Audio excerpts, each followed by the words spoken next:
Hey, ¿qué tal amigos? ¿Cómo están ustedes? En este momento tenemos una información de última hora. El sheriff de la jurisdicción de Coachella, Chad Bianco, acaba de dar una conferencia de prensa sobre los rumores que están en este momento surgiendo en las redes sociales de aparentemente un tercer intento de magnicidio.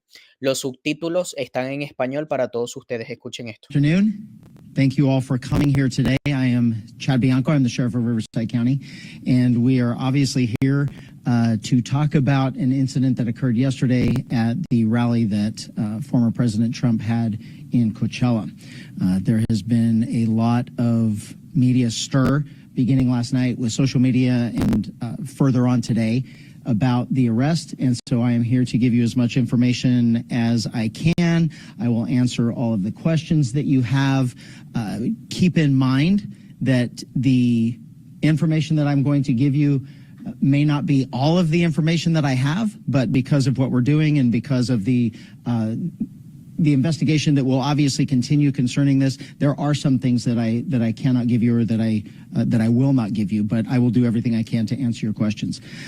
So to begin with, yesterday afternoon, before former President Trump arrived to the rally, we made contact to an individual on the inner perimeter of our operation at the rally. As you can imagine, this was a very large event. In regard to previous attempts on the former president's life, this was not something that we were taking lightly. We had a very detailed plan in place on how we were going to keep not only the former president safe, but all of the participants or the attendees of the rally safe. So in general terms, I will tell you that we had a larger outside perimeter and then an inside perimeter that was completely controlled by us, by Riverside County Sheriff's deputies, and both of them served different purposes. We did not keep residents from their homes. We did not keep people that were traveling through the area from going through if they had a legitimate reason to go through. So the outside perimeter was basically to allow people in that we thought belonged there. The inside perimeter was to make sure and to make sure people were proceeding in the right direction. The way it worked yesterday is only people that were allowed with inside the perimeter, the outside perimeter, in a vehicle was if you lived there or if you had documentation that said you were going to this rally in the form of an email with VIP credentials or press credentials. Those vehicles were allowed in. There were no other vehicles allowed. So that outside perimeter I will give you his name. The name that we have, and I'm going to put an asterisk by it as I explain this later, but we have his name as Vem, V-E-M, Miller, M-I-L-L-E-R, and his birth date is 10/26 of 1974. And the reason why I gave it to you like that is I will explain later. He approached the outside perimeter, gave all indications that he belonged there, that he was a participant that was allowed to get into VIP and to and a press corps, and so he was allowed through that outer perimeter. As he got to the inside perimeter, where deputies were conducting obviously a more thorough evaluation of the vehicles that were coming in, there were many irregularities that popped up. The deputy noticed that the interior of the vehicle was in quite disarray. The vehicle had an obviously fake license plate, and that prompted further investigation from our deputy into why the person was there and what he was doing. During that investigation, the deputy eventually found multiple passports with multiple names, multiple driver's license with different names. The vehicle was unregistered, and the license plate was what we in law enforcement recognize as one that is homemade and indicative of a group of individuals that... Ok, disculpen que si están leyendo eso, lo pueden ver allí. Algo que me llama la atención que dice el sheriff aquí es que el sujeto, que efectivamente es él, el que está aquí, que estuvo en la Convención Nacional Demócrata, se llama Ben Miller, de 49 años, tenía en posesión diferentes pasaportes y diferentes identificaciones en su vehículo. Es decir, no es una persona de confiar. Aquí hay algo que está ocultando. Y que haya sido liberado bajo una fianza de $5,000 americanos cuando la investigación sigue en curso, me parece demasiado fuera de lugar que hayan liberado a esta persona que está bajo una investigación por estos pasaportes falsos y armas de fuego ilegales. Vamos a continuar con la conferencia de prensa del sheriff de esta jurisdicción en Coachella.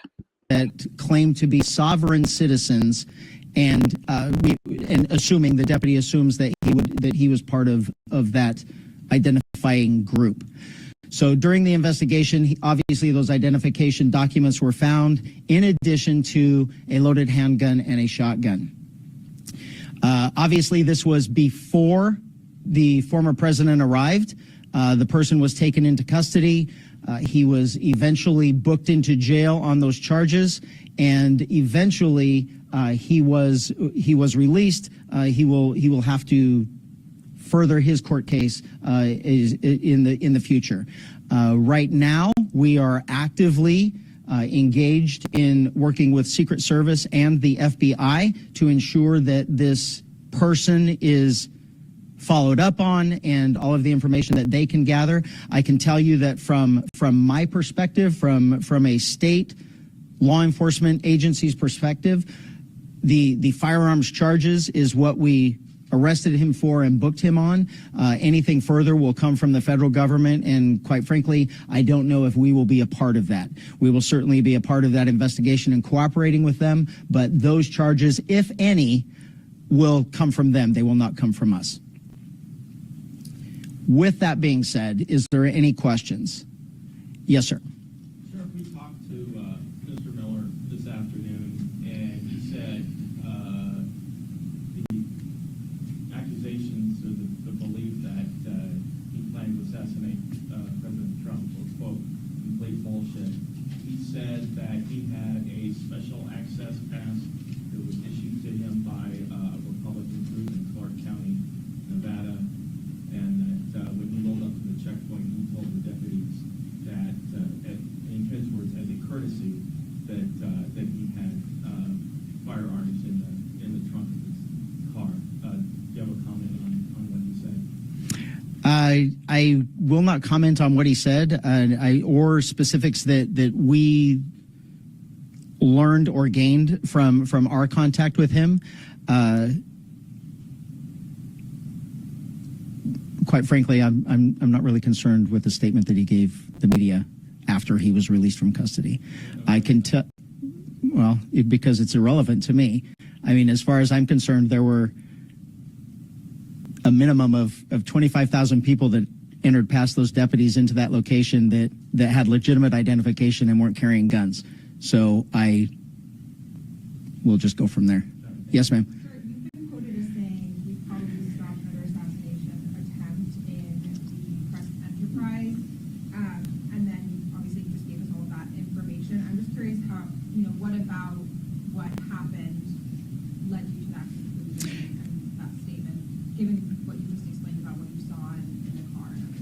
Yeah, so basically, I honestly, I will be honest with you, I don't remember saying that, but it certainly would be something I did say because it's something that in the last 12 hours we've talked about extensively of what happened. Thank God, and by an act of really what we did in the week leading up to keeping that place secure, I certainly wouldn't want to be saying after the fact that I wish we would have done something to prevent that shooting. And there is absolutely no way that any of us are going to truly know what was in his head. I can tell you that none of the other probably 50,000 people that showed up yesterday for that event brought multiple passports with different names and guns. And if there is any further statement about whether or not he belonged there, the statement of him saying that he was given credentials to be there by someone else, That's not up to me to decide. I mean, we didn't arrest him for going inside the facility. We arrested him for having illegal guns in his car.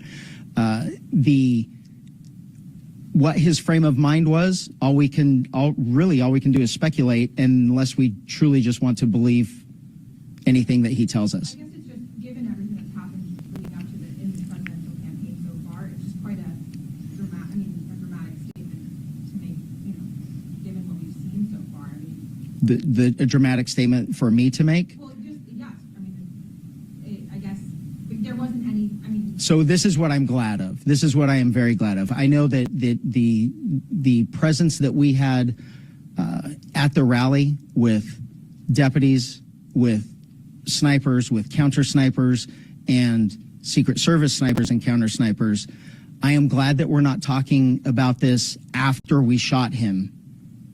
We get to talk about it before, and no matter what, it's all going to be speculation about what his intentions were getting there. What we do know is he showed up with multiple passports with different names, an unregistered vehicle with fake license plate, and loaded firearms. If you're asking me right now, I probably did have deputies that prevented the third assassination attempt. If we are that politically lost, that we have lost sight of common sense and reality and reason, that we can't say that, holy crap, what did he show up with all of that stuff for and loaded guns, and I'm going to be accused of being dramatic. We have a serious, serious problem in this country, because this is common sense and reason. I saw some of you there yesterday. You didn't have guns and fake IDs. I don't know how else to explain it. Sheriff, you were talking about the two perimeters and how, there's one checkpoint that you guys did the inner one. I'm just curious, did he have the proper credentials to get past those? Did that check out? It was just what was in the car that was the red flag, but the credentials perhaps checked out with the deputies to get that access. So if you went there, the credentials are come out at the very last minute, and they are very, very vague. So there's actually 3 different points of contact and entry. We had an outer perimeter, an inner perimeter, and then you still have to go through Secret Service metal detectors and final big screening to actually get inside the facility. And that is where they would verify whether those were real. And to be honest with you, that thing that you have on your phone, it's all whether or not they have you on a list. It's not just showing up with a piece of paper and saying, I'm in. It's whether or not you really did apply through that website to get in. Secret Service does an extremely good job of trying to pre-vet people that are trying to get those tickets to get inside the... And I'm sure this is probably part of the investigation, but did he say why he had all these passports, the deputies, what all this was? No. And then one thing about I will confirm, just because it was said of what him saying that someone else gave him a pass. Well, you don't get to give away passes to go to a rally of a former president or even the vice president going to her rallies. We don't get to share those things. I can't share it with my spouse, let alone with friends. So all of those things are red flags for us going in. None of those things made sense. So it wasn't that we could verify individual documents that we had, because there really isn't those things. And that would have been done at the final checkpoint going through that is completely run by Secret Service. Sheriff, can you confirm that the suspect here, and you all are currently investigating him, looking into his past, is a member of the Republican Party and previously ran for state assembly in Nevada? Second part of the question, have you heard from the Trump campaign, Secret Service, in response to the actions that your deputies took? I'll take the last one first. It was we certainly are still in contact with Secret Service and the FBI, because this is obviously something that occurred. We'll be continuing to go till we get to the bottom of it, until there's a resolution to the entire thing. The second thing and the second and third thing, I knew this was going to happen. I couldn't care less what political party he belongs to. I honestly, I think that's the stupidest thing in the world, that we have to label something and we're labeling this as politics. He was a lunatic. He was, and from my perspective in law enforcement, it's that group. If in fact it turns out that he is part of the sovereign citizens group, they are certainly considered a far right group. I wouldn't, in my own personal belief, I wouldn't say it's a militant group. It's just a group that doesn't believe in government and government control. They don't believe that the government and laws apply to them. So I think it's fringe one way or the other. I couldn't care less. It's people trying to do harm, and thank God we prevented it. Can I ask one other just clarifying question? Yes. Was every single car that was entering the space, and I apologize if I wasn't there, so I wasn't sure about the setup, but was every single car checked? This was the only car that drew attention yesterday. Is that accurate? Well, I'm sure there were multiple cars that drew attention, but and every single vehicle that made it into the actual event, every single vehicle was checked. He did not make it into the event. He made it to our interior perimeter that was maybe 100, 200 yards away from the actual interior perimeter. So he didn't get to the point where Secret Service would find him. We identified him, detained him, and eventually arrested him before he got to the actual event entrance. And that was about 100 to 200 yards before the entrance. Please don't quote me on that, but yes. I mean, I think it's roughly, as I'm trying to imagine the entrance and where he was, I think it's about a quarter of a mile, 250 yards, maybe. I'm not 100% sure.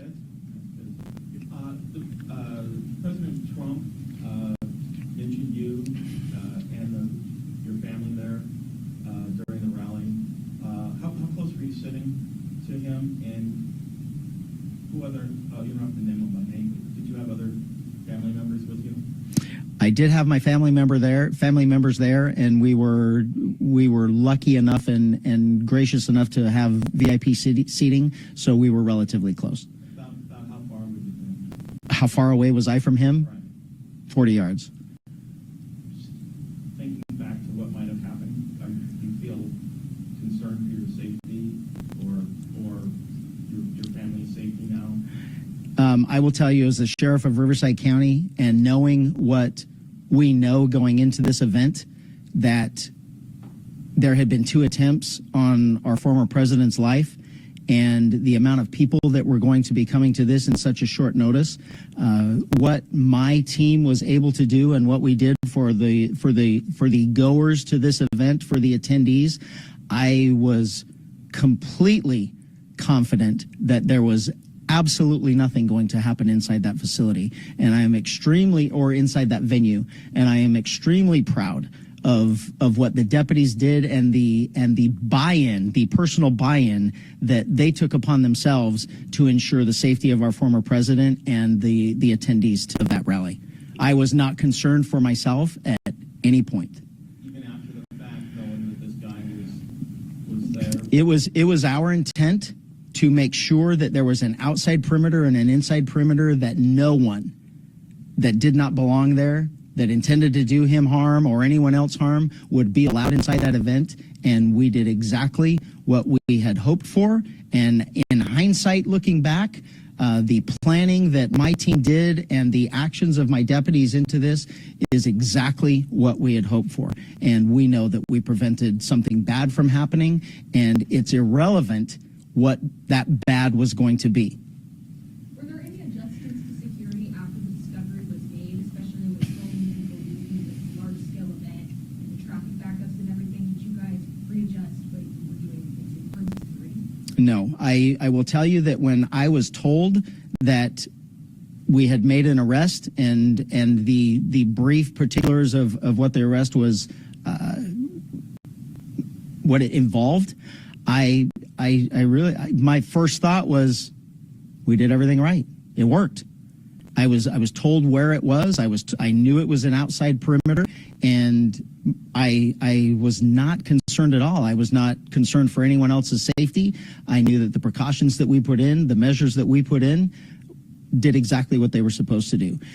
The other part of your question, the aftermath, the people leaving, I cannot tell you. I've been told way too many times today and in the middle of the night that it didn't go very smoothly. There was a lot of people trying to leave at the same time, and logistically, it wasn't conducive to going smoothly. And as far as we know, there were no injuries, there were no incidents, there was no neighbors called to complain or anything like that. And as far as I know, everyone made it home safely. So two different questions there, or parts to it, but we did not do anything different. I will say, I take that back. We did.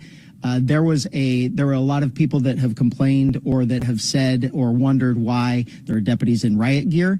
We had deputies that were off-site that were ready for something, to respond to something should something happen, and they were never intended to come inside the facility unless that happened.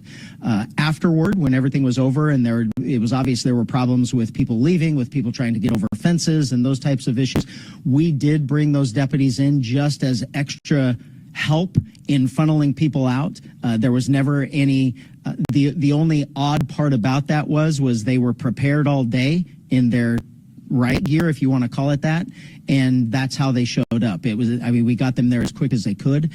There was never any, we certainly didn't treat it like a riot situation. It wasn't. Everyone was very orderly in their efforts to leave, and we just ensured that no one got hurt or everyone stayed out of the street, stay on the sides, and everything was orderly.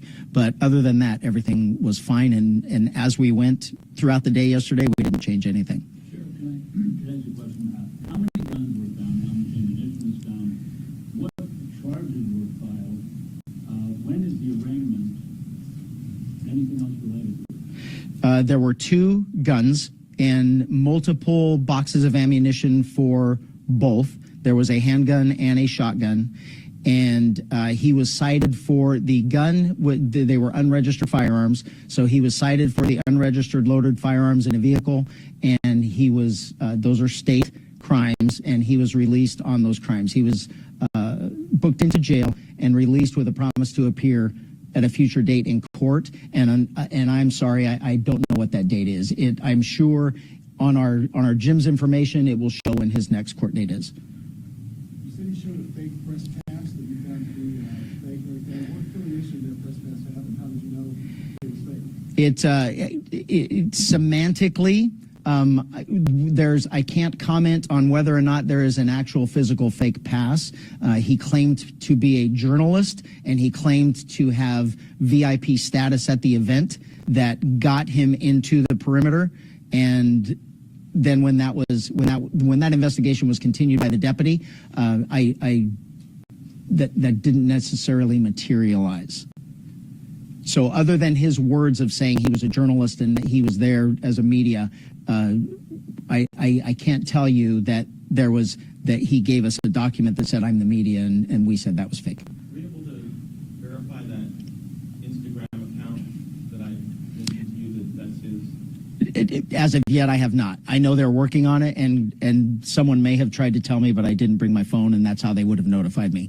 I know we're actively trying to track that down, as well as Secret Service and the FBI, but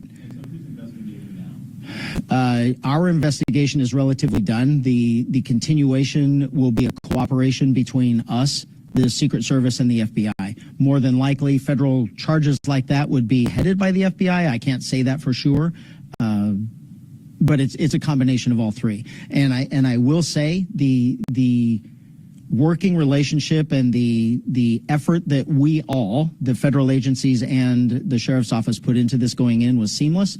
The communication is great. I have no complaints, and it's certainly, by me telling you it's someone else's investigation, that's just the nature of a federal crime.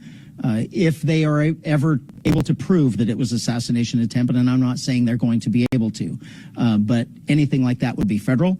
The state crimes are the weapons charges that we arrested him for. Someone posted on social media that both you and he were apparently coincidentally at a premiere of a movie, Line in the Sand, some title like that. You don't know this guy, do you? You've never met him. No, I do not. I have absolutely no idea. When you originally stated his name, you said it was Vanasco. So the yes, and I maybe I just didn't emphasize that enough at the end. So the name that he has given us is Vem Miller. That's what he was booked under. But he had multiple passports and IDs with different names. And then also, you stated at the event there was 25,000 people. The lady you said 50,000. Do we have a better count of how many? We don't have a total yet. There are two different numbers though, because of the amount of people that were actually made it inside the venue, and then the way it works is once the former president takes the stage, nothing else moves. So if you weren't in by then, you did not get in. And we do know that there were plenty of pre-screenings that had happened at parking lots before, and we know that there were multiple thousands of people that did not get in based on timing. So we have an idea of how many people were inside and outside, and we don't have an exact number. But that's the reason why I would have said two different things. You talked about this group of Sovereign citizens. It's a I don't know any in a law enforcement world. That's what we call them. That's what they call themselves, sovereign citizens, and it's just a political belief, if you will, that that government rules and laws and everything else that goes along with it doesn't apply to them.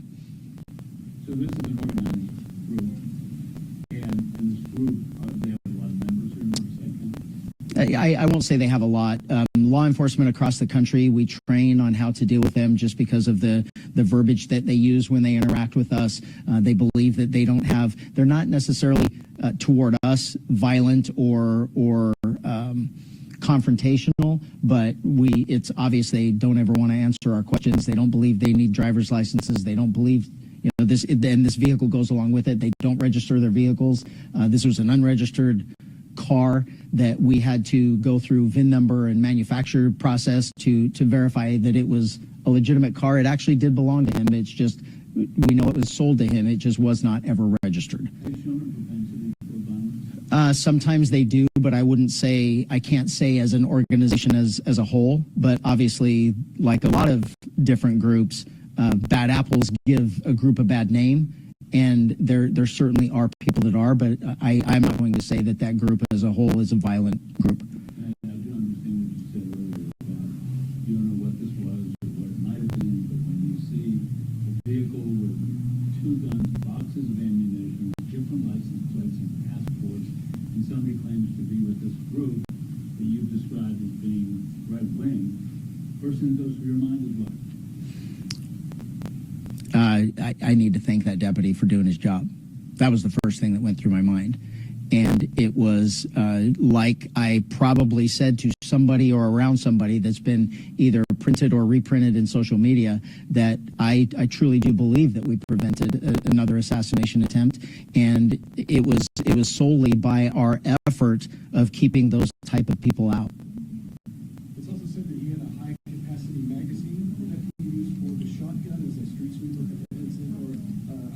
for the pistol. It was for the handgun. The high-capacity magazine was for the handgun. These different names on the passports, and I think, did you also say driver's licenses? Yes. Were these like tiny variations of the name, or Fred and Brown? I won't get into specifics, but it was both of the question that you're asking. Okay. Any details about another individual in some bomb threat at the event as well? We know that there were, no, not linked to an individual or specifics that I can give you. We are aware of our dogs and federal dogs that hit on people or things that we ended up not letting in, but I don't have any specifics on anything like that. There was nothing that rose to this level.